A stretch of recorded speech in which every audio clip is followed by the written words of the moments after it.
Does Stranger Things Season 3 has a problem of toxic masculinity? Let's talk about this.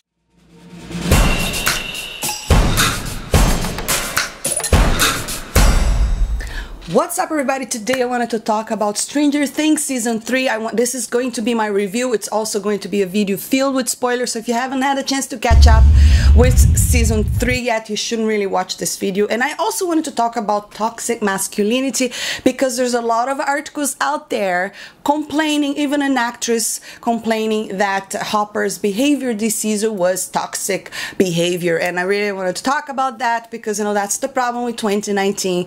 And, these people are always complaining about something.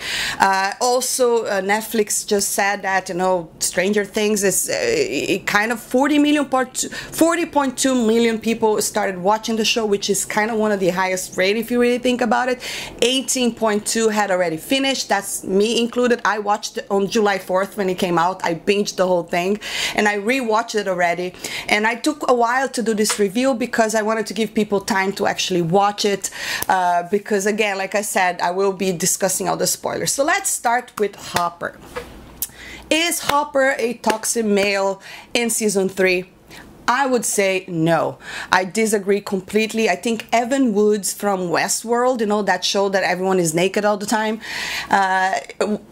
tweeted something saying that you should never date a guy like the cop from Stranger Things because making a toxic behavior, it's not sexy on TV and blah blah blah, something like that. I'll put the Twitter right here so you guys can see what exactly she said, but I completely disagree. I think that this is being read completely wrong, and that's the problem with 2019. People are just so sensitive about stuff and they are always trying to ruin what is good.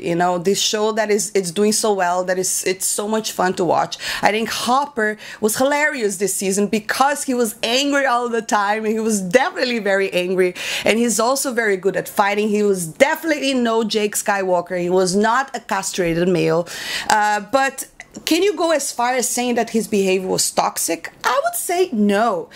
If he was really a toxic male, he would not acknowledge Joyce's contribution to the party. He would not, ever compliment her, and he would not even offer a job as an investigator. That's how much he believes that she is good.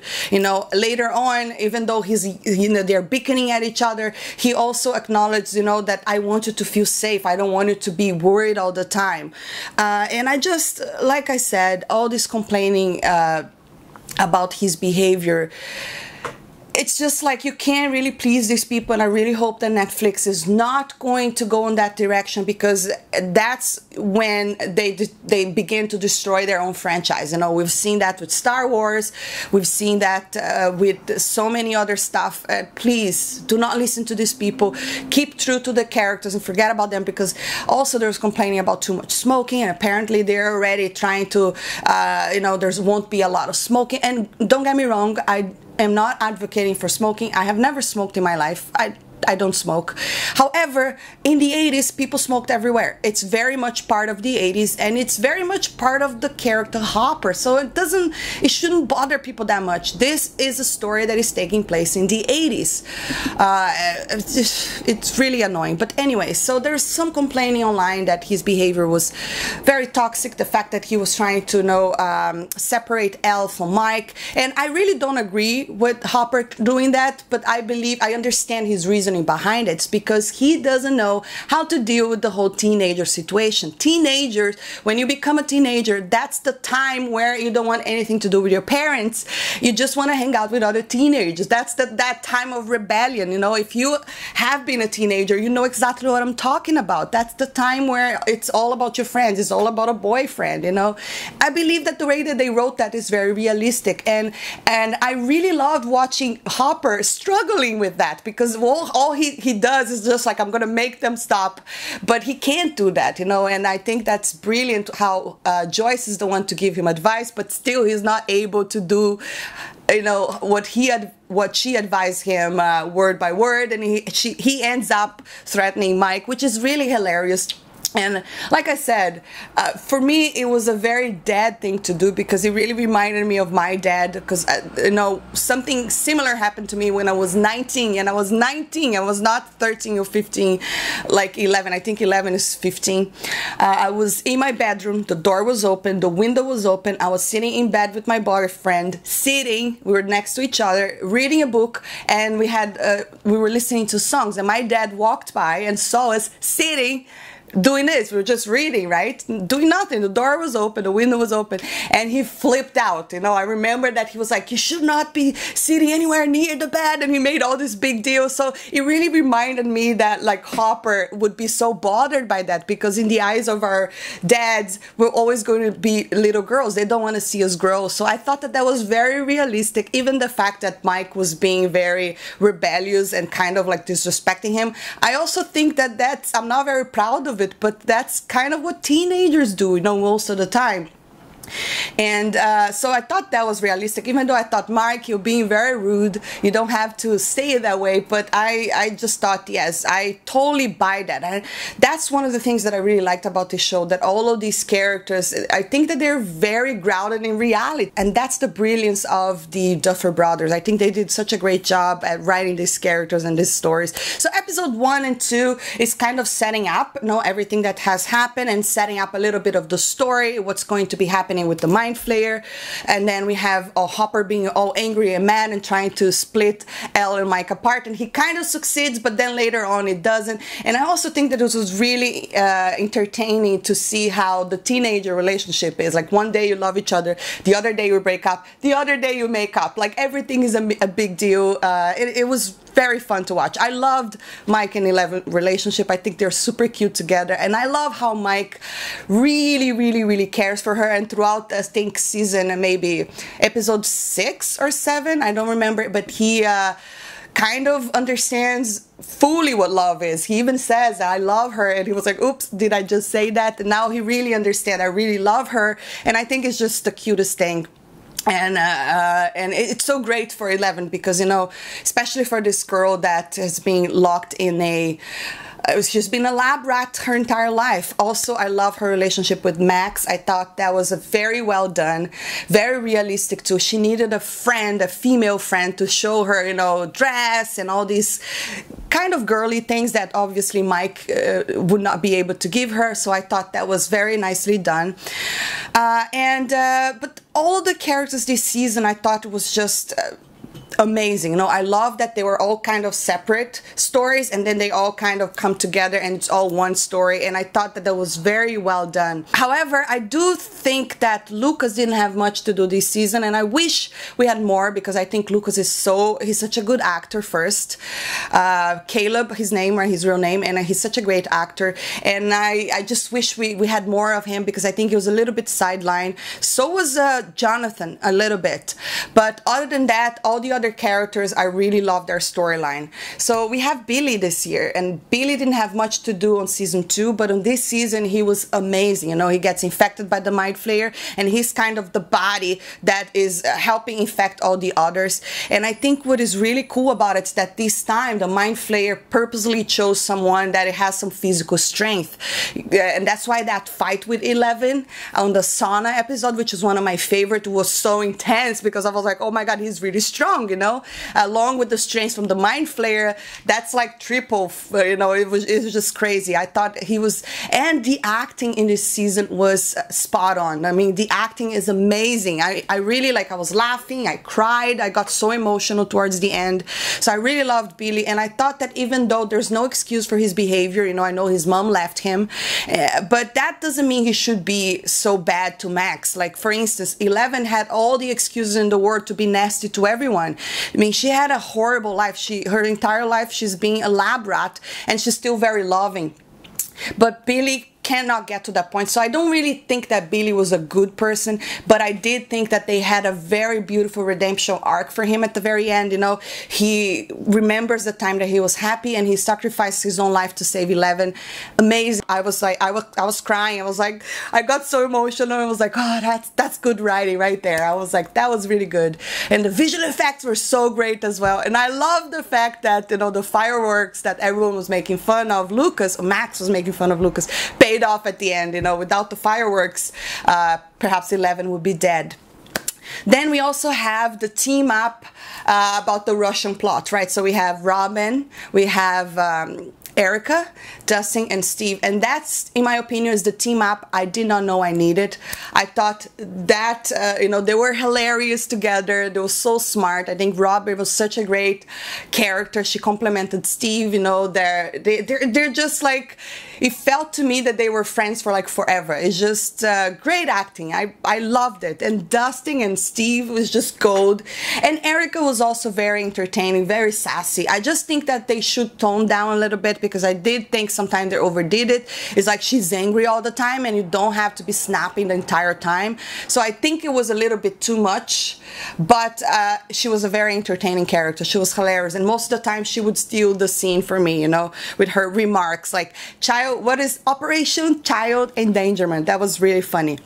Also, I loved the Hopper and Joyce team up this season. I think it was so good. I love their bickering. Perhaps that's where people are complaining again about the toxic masculinity. But to me, that's very realistic. You know, sometimes if you have a couple, they're friends and they have feelings for each other, but they don't know how to admit those feelings. There is a lot of bickering back and forth. And I thought that that's indeed very realistic. And I love how we had the journalist, right, to say, please stop the bickering, just get it over already, because that's what I was thinking. I was like, geez, just stop this bickering already. But yes, I enjoyed that. I thought that was fun. And it's kind of like, will they, won't they, you know? And then towards the end there, when she finally tells him, okay, we should go on a date, it's kind of the scene where you go, oh, she's jinxing it. You know, if she's saying that, something's going to happen to Hopper. But, you know, and then technically he dies. But, you know, if you know the comic book rule, nobody, no death. So that's what I'm sticking with. I'm pretty sure that he is not dead. And that's kind of confirmed on the end credit scene. There's an end credit scene, which is something new. You know, when the Russians is walking by, they just go, no, not the American, which means it's definitely Hopper. It has to be Hopper, because they're always addressing him as the American, right? Sorry that this is all over the place, but this is just mainly my thoughts of everything that happened. So I love the 80s reference, because, you know, I just love movies from the 80s and 90s. I love the guy that's like Schwarzenegger. He's so like him, even the way that he walks, you know, he reminded me of Terminator so much. It was hilarious. I loved it. I thought very good there. I love the Back to the Future reference, and they did it so much that I was even thinking, are they going to do something with time travel maybe next season? Because they're so, I don't know, I might be wrong, but I kind of got a hint. Maybe it's going to be something about time travel next season, because there's just so much about Back to the Future. I don't know, loved it. And I think that this season did not suffer from pacing like season 2. I thought, for me, this was like an 8-hour movie. I was engaged the entire time. I laughed so much. I cried, and I could not stop watching. I loved it. I just thought it was so great. Even though, like, sometimes they would change the tone, but it would still work. Like, for instance, in that scene where Dustin finally talks to Susie, right? So we find out that Susie is actually a real person. I was like, I knew she was gonna be real. I knew that. I called that. And then he sings the Never-Ending Story theme with Susie. I love that, because I love that movie. I absolutely love that movie. I love the song, and it was like, oh, that is so funny. And it was hilarious because, you know, all this dangerous situation was happening while they were singing this. And it's just Hopper's face and, you know, Steve's face. It was just like, what's going on here? It was hilarious. I loved it. And again, it just really showed how good of an actor these people are. And let's not forget to talk about Millie Bobby Brown. I mean, this girl is amazing. She's such a great actress. Every time she was screaming and using her powers, I was with her. I was like, ah, screaming with her. She's really great. And I know that scene where she's taking that thing from her leg, I was like, oh my God, I felt it, you know. I just think that she's brilliant, you know. She's so good. And now that she lost her powers, you know, I think Mike is right. I think that she eventually will get them on season 4. But I also think that, you know, Mike was really right when he was saying she's overdoing it, you know, that could be dangerous. And, you know, and he was right. He was right, because at the end of it, she kind of lost her powers. I thought that this season wrapped up beautifully. You know, I thought that the very end over there when they're saying goodbye and Joyce is eventually moving out, because I mean, what, she has nothing left now that Hopper really died, you know, or so they think. We know that he's coming back, he has to, but I believe that that scene was so well done, and it kind of made me sad. Again, he's separated from Mike. I felt so bad for Mike, you know, and especially now that they actually said, I love you to each other, you know, it's such a big deal at that age. I was like, oh, that's so cute. But anyways, I thought that this season was really great. I don't have a lot of criticism. I think that they're heading in a good direction. I cannot wait to see what they're going to do on the next season. So I don't believe that it was as good as the first one, but it was pretty close in my opinion, even though, like I said, there was some minor things that I would like to have seen more, like Jonathan was to the side a lot, didn't have much to do. So was Lucas, and I think I wanted Lucas to be more involved, but I loved his relationship advice to Mike. I thought that was hilarious. Like I said, this is just these characters are just so likable that I could watch this over and over again, and like I said, I can't wait to see what they're gonna do with season 4. And my prediction is it's going to be a storyline in Russian for a little bit, and I'm really wondering, how is Hopper in Russia if he is really the American? Did he jump into the upside down through that portal, perhaps, or was he able to escape through the door? You know, there's so many questions that need to be answered. 11's power, are they going to come back? Are they going to see Kali again, you know, the sister that we didn't see this season? Is the gang going to get back together in Hawkins? I don't know. Anyways, guys, that is my review. I definitely enjoyed this season very much. I've already rewatched, like I said. As far as the toxic masculinity, the only part where I saw this toxic masculinity was in Nancy's work, because those guys were really jerks, you know. They really did not even want to hear her ideas, even though even when her idea was spot on, the fact that she wanted to do a story about the mall versus the downtown, which is obviously something very interesting, and they were just making fun of her, treating her like garbage, like they always say. Because first of all, that's kind of what happens when you're an intern, but at the same time they're definitely overdoing. So if they're talking, complaining about toxic masculinity in season 3, that to me was the only part where you can actually see toxic masculinity. But other than that, I wouldn't say that Hopper's behavior was toxic, you know. I just think that he was very angry, and there's a lot of justification to why he was angry, and a lot of that we hear on the letter at the very end. I thought that he was very entertaining, and he was not disrespectful. He loved these people around them, he protected them, you know. And most of the time he's acting the way he is because he doesn't know how to deal with the situation, but that is not what toxic is, in my opinion. But anyways, guys, drop your comments below. I don't want to make this video very long, but love to hear your thoughts on season 3 and also this toxic masculinity. Do you think that Hopper was being toxic? I'd love to hear your thoughts. If you enjoyed this video, don't forget to hit that thumbs up, subscribe for more, and I'll see you next time. Bye.